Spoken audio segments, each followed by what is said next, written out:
আহমদু আনসারী আলা রাসূলিল কারীম ওয়া আলা আলিহি ওয়া সাহবিহি আজমাইন আম্মা বাদ।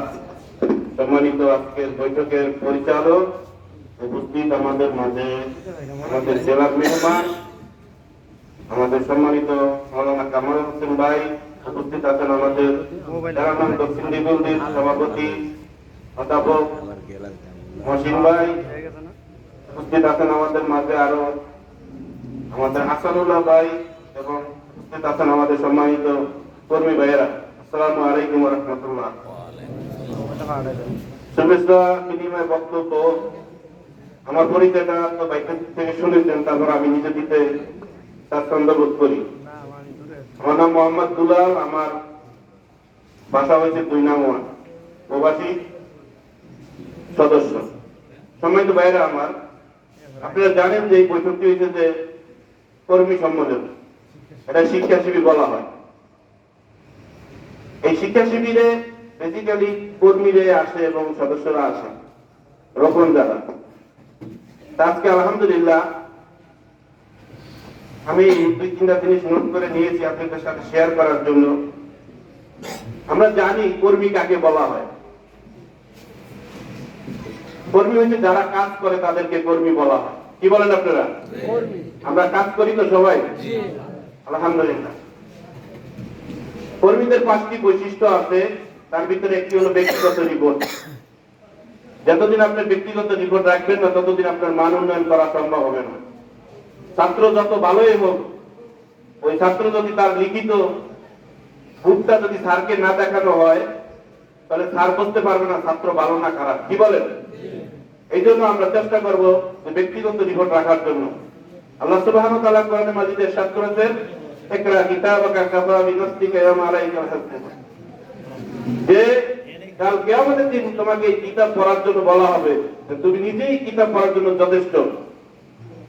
এই দুনিয়াতে আমরা জানি যে প্রত্যেকটি মানুষের সাথে 2জন সম্মানিত লেখকবৃন্দ আছে। প্রতিনিয়ত আমরা যা করি সবকিছু লিপিবদ্ধ হয়। কাল কিয়ামতের দিন এমন একটি কিতাব আপনার সামনে হাজির করা হবে, মা আলে হাজাল কিতাব। এটি কোন কিতাব? সাগীরাতান মিন কাবীরাতান, যে কিতাবে ছোট বড় কোনো কিছুই বাদ পড়ে নেই। অর্থাৎ এই দুনিয়াতে যদি আপনি ভুল ত্রুটি করেন, সংশোধন করার কোনো সুযোগ নাই, আছে নাকি? এই জন্য আমরা বাংলাদেশ জামাত ইসলামী, আপনারা জানেন যে ব্যক্তিগত একটি রিপোর্ট রাখে। এই জন্য আমরা আত্মসমালোচনা করি এবং এই রিপোর্ট সংরক্ষণ করি। আর এই রিপোর্ট যারা রাখবে তাদের মান উন্নয়ন হবে ইনশাআল্লাহ। আমরা সবাই রিপোর্ট রাখবো তো ইনশাআল্লাহ? ইনশাআল্লাহ। কথা দিচ্ছেন? জি। জাযাকাল্লাহ খায়ের। সম্মানিত ভাইয়েরা আমার, আমরা জানি দ্বীন ইসলাম একটি কঠিন কাজ। এই রাস্তাটি অনেক কঠিন, সহজ নয়। আল্লাহ রাসূল সাল্লাল্লাহু আলাইহি ওয়াসাল্লাম যখন হেরা গুহায় ছিলেন 4 বছরের অধিক, যখন তার উপরে কোরআন নাযিল হয়েছে, তখন তার পরবর্তী সময় দুনিয়ার হেরা গুহায় যান নাই, গেছেন নাকি? এই কোরআন আয়াত বিভিন্ন ভাবে সে দাওয়াতের মাধ্যমে পৌঁছে দিয়েছেন এবং যত বিপদ বাধা এসেছে তিনি কিন্তু পিছপা হন নাই। মক্কার কাফেররা অনেক প্রস্তাব দিয়েছে যে তোমার এই নতুন দ্বীন ধর্মের দাওয়াত তুমি বন্ধ করো, এই বিনিময়ে তুমি যা চাও তাই তোমাকে দেওয়া হবে।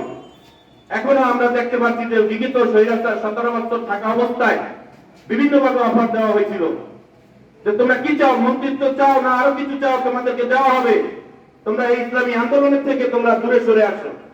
সম্মানিত ভাইয়েরা আমার, বাংলাদেশ জামাত ইসলামের বিশিষ্ট বরেণ্য আলেম আল্লামা দেলোয়ার হোসেন সাঈদীকে অনেক প্রস্তাব দেওয়া হয়েছে এবং শীর্ষ পর্যায়ের যে নেতাকর্মীরা ছিল তাদেরকে বিভিন্ন অফার দেওয়া হয়েছে। তারা কি এই অফার পূরণ করেছিল? না। কারণ তারা জানে দুনিয়ার লোকলাবাসা আমাদের আসল কিছু নয়, আমাদের আসল ঠিকানা হলো আখিরাত। এই জন্য দুনিয়ার অনেক বিপদ বাধা আমাদের সামনে আসবে, কোরআনের পথ থেকে কি সরে যাওয়া যাবে? না। সম্মানিত ভাইয়েরা আমার, এই জন্য এই পথ বড় কঠিন পথ। এই পথে যারা থাকবে ঈমান মজবুত লাগবে, নরমাল ঈমানদার এই পথে থাকার কোনো সুযোগ নাই। সম্মানিত ভাইয়েরা আমার, আমরা জানি যে রাসূলের যুগে কোনো এম্বাসি ছিল না, কোনো কিছু ছিল না, বিভিন্ন রাষ্ট্রদূত ছিল না, বিভিন্ন বার্তা পৌঁছানোর কারণে বিভিন্ন নদী পাড়ি দিয়ে তারা চলে যেত, কোনো যানবাহনও ছিল না। একটি ঘটনা যে হুযায়ফা রাদিয়াল্লাহু আনহুর ঘটনা আমরা জানি যে সেই রোম সম্রাটের কাছে একটি বার্তা পৌঁছানোর কথা বলা হয়েছে। এক পর্যায়ে তিনি সেই বার্তা পৌঁছে দিতেন রোম সম্রাটের কাছে এবং বলা হয়েছে যে তোমরা যারা আছো ইসলাম ধর্ম গ্রহণ করো, এক আল্লাহর উপরে ঈমান আনো। কিন্তু এই বাদশাহ সম্রাট তার নাম উচ্চারণ না করার কারণে, যেখানে আল্লাহ এবং আল্লাহ রাসূলের নাম উচ্চারণ করা হয়েছে, সে অনেক রাগান্বিত গোসা হয়েছে। এক পর্যায়ে তাকে ধরে আনার জন্য হুকুম দেওয়া হয়েছে, কিন্তু হুযায়ফা রাদিয়াল্লাহু আনহু এই আজ করতে পেরে সেই বাদশাহ সম্রাটের দরবার থেকে সে আবার মদিনায় গমন করে। সম্মানিত ভাইয়েরা আমার, এটা অনেক বিশাল ঘটনা, বলতে গেলে অনেক সময় লাগবে, কিন্তু আমার সময় অল্প। সেকেন্ড টাইমে আরেকটি যুদ্ধে অংশগ্রহণ করেন এই হুযায়ফা রাদিয়াল্লাহু আনহু। সেই যুদ্ধে বাদশাহ কায়সার ঘোষণা করেন যে রাসূলের যুগের যে পুরানা সাহাবী ছিল তাদেরকে মৃত্যু না দিয়ে তাদেরকে জীবিত যেভাবে হোক তাদেরকে গ্রেফতার করবা, একজন হলো আমি তাদেরকে চাই। এক পর্যায়ে হুযায়ফা রাদিয়াল্লাহু আনহুকে গ্রেফতার করা হলো এবং সম্রাটের কাছে ঘোষণা পৌঁছে দেওয়া হলো যে রাসূলের যুগের একজন পুরানা সাহাবী আমরা গ্রেফতার করতে সক্ষম হয়েছি, তাকে নিয়ে আসো, আমার রাজ্যে তাকে নিয়ে আসো। নিয়ে আসার পর তাকে কিছু প্রস্তাব দেওয়া হলো যে তুমি ইসলাম ধর্ম ত্যাগ করো, আমার রাজ্যের অর্ধেক তোমাকে দেওয়া হবে, তুমি যা চাও তোমাকে দেওয়া হবে, তুমি ইসলাম ধর্ম ত্যাগ করো। কিন্তু সে তার ইসলাম ধর্ম থেকে ত্যাগ করে না। এত কিছু শব্দ পাওয়ার পরেও আমরা দেখতে পাচ্ছি এখনো কিছু কিছু আলেম সমাজের ভিতরে আছে যে কিছু টাকার বিনিময়ে বিক্রি হয়ে যায়। আলেম তিন ধরনের, কয় ধরনের? একটা হচ্ছে সরকারি, আর একটা হচ্ছে তরকারি, আর একটা হচ্ছে দরকারি। কি বলেন আপনারা? তরকারি আলেম পর্যন্ত সবাই লাগে মিশে যায়, আর সরকারি আলেম খালি সরকারের পক্ষে ফতোয়া দেয়। আর যারা দরকারি তারা কোরআনকে ইস্টাবলিশ করার জন্য এই রাজপথে তারা কোরআনকে ব্যাখ্যা করার জন্য জেলে যায়, তারা পিছপা হয় না, ঠিক কিনা? সম্মানিত ভাইয়েরা আমার, আমরা জানি যে হুযায়ফা রাদিয়াল্লাহু আনহুকে পরীক্ষায় নিক্ষেপ করা হলো, তার হাতের দ্বারে দুটো তীর মারা হলো, পায়ের কাছে তীর মারা হলো, বিভিন্ন ভাবে তাকে ভয়ভীতি দেখানো হলো। বলা হয়েছে যে তুমি এখনো সময় আছে, ইসলাম ধর্ম গ্রহণ করে বাদ দিয়ে খ্রিস্টান ধর্ম গ্রহণ করো। তারপরে তার পাশে একটি তেলের বড় ব্যাগ আনা হলো, গরম করা হলো, আরো কিছু মুসলিম যোদ্ধাদেরকে এই তেলের ভিতরে নিক্ষেপ করা হলো। হাত থেকে মাংসগুলো আলাদা হয়ে গেছে, এরকম ভাবে তাদেরকে অনেক পরীক্ষা করা হয়েছে। বলছে যে একশো ভয়াবহ তোমাকে মৃত্যুদণ্ড করা হবে, সময় আছে, তুমি ইসলাম ধর্ম ত্যাগ করে চলে আসো। তার পাশে বাচ্চা চলে যায়, ইতিমধ্যে তার চোখ থেকে দু ফোঁটা পানি পড়ে। সেনাপতি বলল যে সে ভয় পেয়েছে, এই সুযোগে আপনি সুযোগ নিতে পারেন। বাদশার কাছে খবর দিল যে নিয়ে আসো তাকে আবার, যে বলো তুমি কি চাও, যে তুমি কাঁদছো কেন? বলে যে আমি তো কাঁদছি এই কারণে যে আমার এত অল্প শাস্তি দিয়ে আপনি আমাকে মৃত্যুবরণ করবেন। আমি তো ভাবছি যে আমার শরীরে যতটি লোম আছে, এতটি লোমের বিনিময়ে প্রত্যেকটা লোমের সময় যত নির্যাতন করা হবে, আমি মনে করি আমার জন্য এটা কম হয়ে যাবে। সম্মানিত ভাইয়েরা আমার, ইসলামী আন্দোলন যারা করে তারা অগ্নি পরীক্ষায় ঈমান মজবুত করে এই রাজপথে এসেছে। তাদেরকে কোনো হুমকি ধমকি দিয়ে কোনো বাতিল সরকার কোনোদিন পতন করতে পারে না, সম্মানিত ভাইয়েরা আমার। এক পর্যায়ে এই বাদশাহ গায়েব সে অপমানিত লাঞ্ছিত হয়ে যায়, কারণ এই সাহাবীকে কিছুতেই পরাজিত করতে পারে না।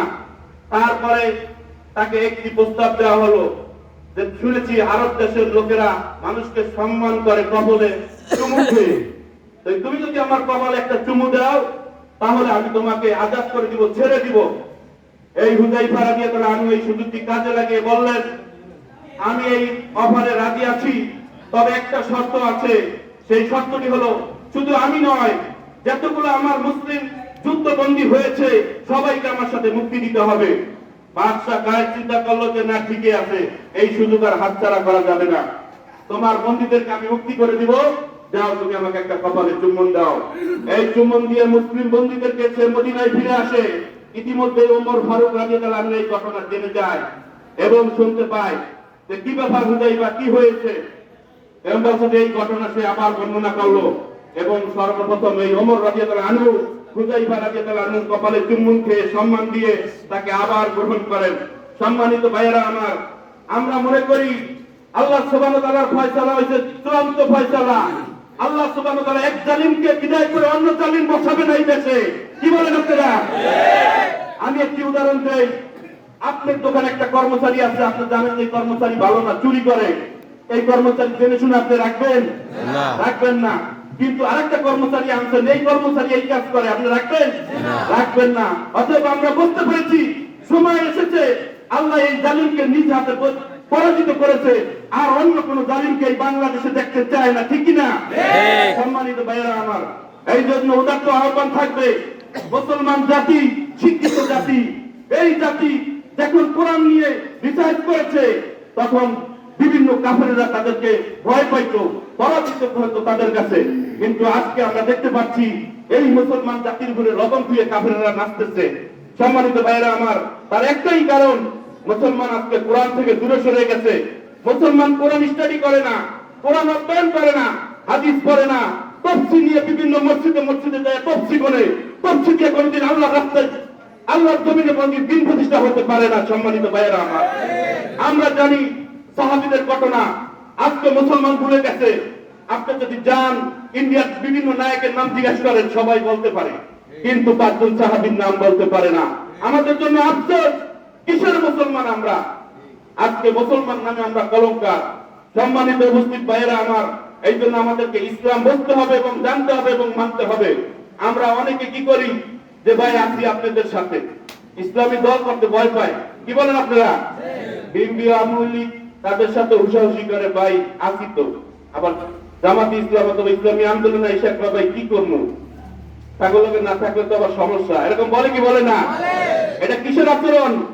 এটা মুনাফিকের আচরণ। সম্মানিত ভাইয়েরা আমার, আমরা জানি মক্কার জমিনে সবচেয়ে বড় মুনাফিকের নাম কি? আব্দুল্লাহ ইবনে উবাই। সে রাসূলের পিছনে নামাজ পড়তো, কিন্তু সে এত বড় মুনাফিক হলো কি কারণে? কারণ তার দিলের ভিতরে এই জিনিসটা ছিল না যে আল্লাহর জমিনে আল্লাহর দ্বীন প্রতিষ্ঠিত হোক। সম্মানিত ভাইয়েরা আমার, নামাজ পড়েন যত কপালে দাগ পড়ে যাবে, জান্নাতে যেতে পারবেন না যদি ইসলামী আন্দোলনের সাথে আপনি না থাকেন। এই জন্য রাসূলের হাদিস আছে, যদি নামাজও পড়ে রোজা রাখে মুসলমান বলে দাবি করে, সে জান্নাতে যেতে পারবে না। কারণ জান্নাতে যেতে হলে ইসলামী আন্দোলন করতে হবে। সম্মানিত ভাইয়েরা আমার, ইসলামী আন্দোলনের বিভক্ত কিছু নাই। এই জন্য ইসলামী আন্দোলন করতে হলে কি করতে হবে? ঈমান মজবুত করতে হবে। আজকে আমরা নামে মুসলমান, অনেক ভাই আছি, ঈমানের রোকন কয়টা, ঈমানের শর্ত কয়টা আমরা জানি না। সম্মানিত ভাইয়েরা আমার, আমি একটি উদাহরণ দিয়ে আমার বক্তব্য শেষ করে দেব, যেহেতু ভাই বলেছেন যে সময় সংক্ষেপে। মক্কায় আমরা জানি এক ওয়াক্ত নামাজ পড়লে কয়েকশ সওয়াব, 1 লক্ষ ওয়াক্তের সওয়াব। মদিনাতে এক ওয়াক্ত নামাজ পড়লে 1000 ওয়াক্তের সওয়াব। মতভেদ আছে, আমাদের দেশের কিছু আলেম বলে যে 50,000 ওয়াক্তের সওয়াব। সম্মানিত ভাইয়েরা আমার, ওদিকে আমি যাব না। আমি বলতে চাই এটাই যে মক্কায় এক ওয়াক্ত নামাজ পড়লে 1 লক্ষ ওয়াক্তের যদি সওয়াব হয়, এই সওয়াবের কথা সাহাবীরা কি জানতো কি জানতো না? বিদায় হজের ভাষণে রাসূল সাল্লাল্লাহু আলাইহি ওয়াসাল্লাম যখন বক্তব্য দিয়েছে, সেখানে 100 লক্ষ সাহাবী ছিল। কত লক্ষ সাহাবী? 100 লক্ষ। আমরা জানতে পারি যে মক্কা মদিনায় মতান্তরে 20,000 সাহাবীর কবর আছে। তাহলে বাকি 1,05,000 সাহাবীর কবর কোথায় বলেন তো দেখে? সম্মানিত ভাইয়েরা আমার, কালেমার ঝান্ডা নিয়ে ঘোরার পিছনে তারা বিভিন্ন দেশে এই কালেমার পতাকা, এই কালেমার দাওয়াত পৌঁছে দিয়েছে। তারা কি জানতো না যে মক্কায় এক একটা নামাজ পড়লে 1 লক্ষ সওয়াব? জানতো না? এটা জানা সত্ত্বেও তারা দিন পৌঁছানোর জন্য, দিন প্রচারের ক্ষেত্রে তারা এই কালেমার বাণী বিভিন্ন আফ্রিকার ভূখণ্ডে পর্যন্ত পৌঁছে দিয়েছে। কিন্তু আজকে আমরা এই কালেমার দাওয়াত আমরা দিতে জানি না, ভয় করে। কালেমার দাওয়াত দিলে মাইসে বলে কি যে মৌলবাদী, এইটা এইটা সেইটা। ভয় ভাই, আমরা ভয় পাবো কারে? একমাত্র আল্লাহ সুবহানাহু ওয়া তাআলাকে। এর ব্যতীত কোন মানুষকে যদি আপনি ভয় করেন, তাহলে আপনি শিরক করেছেন। সম্মানিত ভাইয়েরা আমার, এই জন্য আমাদের অনেক মুসলমান ভাই আছে এই যে শিরক, ঈমান, তাওহীদ, রিসালাত অনেক কিছু জানে না। এই জন্য আমাদের আজকে এই পরিণতি। এই জন্য আমি উদাত্ত আহ্বান জানাবো আপনাদেরকে যে এই কালেমার দাওয়াত প্রত্যেকটি ঘরে ঘরে আমাদেরকে পৌঁছে দিতে হবে।